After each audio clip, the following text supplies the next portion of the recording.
If you live in an old council flat, and you wake up at the same time every night, you need to pay attention. This happened in Tottenham, North London, winter 2009.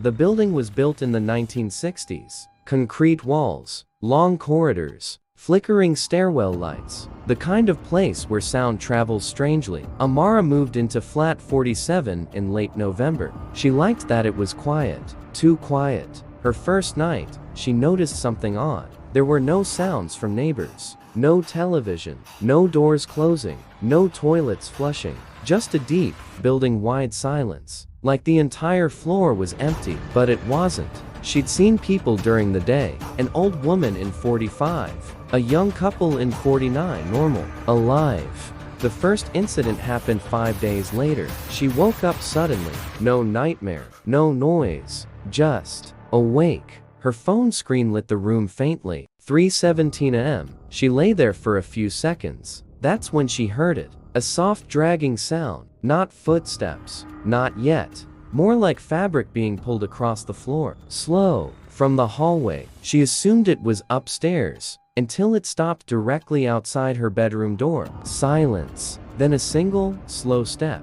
The unmistakable shift of weight on her hallway floorboards. Her heart started pounding. She lived alone. Every lock was engaged. She told herself it was the building settling. Concrete expands at night. Old pipes knock.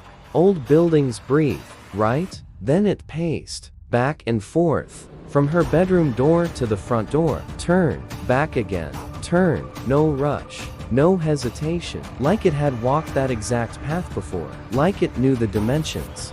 After 10 minutes, it stopped.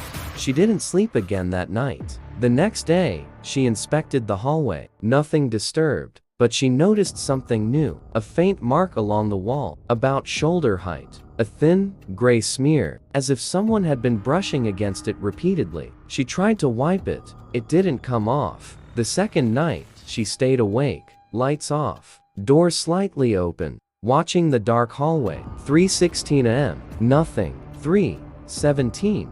The hallway light switched on by itself. The bulb flickered weakly, and she saw it. Not clearly, just a distortion, like heat rising off asphalt. A shape bending the air, standing between her and the front door. Then it moved. Slow step. Another, but the feet never fully formed. The floorboards reacted. They dipped slightly, under invisible weight. Her door began to close, very slowly, as if someone outside was pushing it with one finger. She ran forward and slammed it shut, locked it. Chain on. Her breathing echoed in the small room. Then came the knocking. 3 knocks, evenly spaced, measured, not loud, but deliberate. She didn't respond. The third knock landed slightly lower than the others, as if whatever was knocking had tilted its head. Listening. Then came something worse. Breathing, not hers. Slow, wet, directly against the wood. She stepped back. Her phone vibrated in her hand. A notification. Unknown number. No caller ID. Just a text message. It said, "Why did you move my things?" Her stomach dropped. She hadn't moved anything. She typed back, "Who is this?" 3 dots appeared instantly. Typing. Stopped. Typing again. Stopped. Then the reply, "You moved the chair." She hadn't noticed any chair. Her eyes slowly turned toward the corner of her bedroom. There was a chair there now, facing her bed. It hadn't been there before. She was certain. The knock came again. This time from inside her room, behind her. She didn't turn around. She couldn't. Her phone buzzed again. Another message. "I don't like when you sleep in my place." The hallway light switched off. Darkness swallowed the gap under her door, but something blocked the bottom of it. A shadow. Thick, solid, not shifting, standing there, watching through the crack. She whispered, "Please stop." The reply didn't come from her phone. It came from the ceiling, soft, above her. "You're in the wrong flat." The plaster above her bed made a quiet cracking sound, like pressure from above, like someone lying directly on the other side of it, face pressed down. Listening, she grabbed her coat and ran.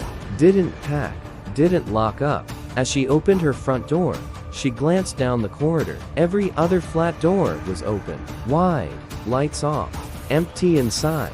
No furniture, no people, just hollow spaces, as if the entire floor had been abandoned, except for flat 47 at the far end of the corridor. She saw it clearly for the first time. A tall shape, bent slightly sideways, head tilted too far to the left, arms hanging longer than they should. Its skin looked stretched, loose, like it didn't quite fit. It wasn't walking, it was adjusting, as if learning how to stand. Its face, there wasn't one, just a shallow indentation where features should be. And inside that hollow space, movement, like something rearranging itself. It turned toward her, not quickly, but with recognition, as if it finally understood.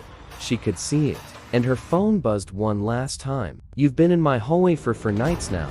The time on her screen read 3:17 a.m. She moved out the next day. The landlord claimed no one had lived in that flat for years.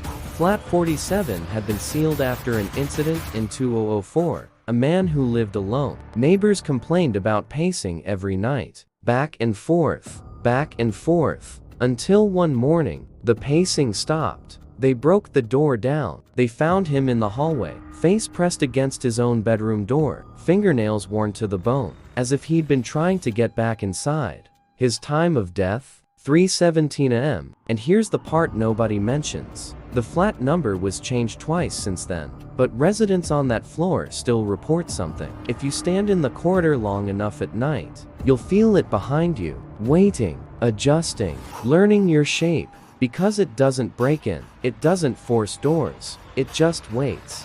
Until you're the one standing in the hallway, pacing, back and forth, at exactly 3:17.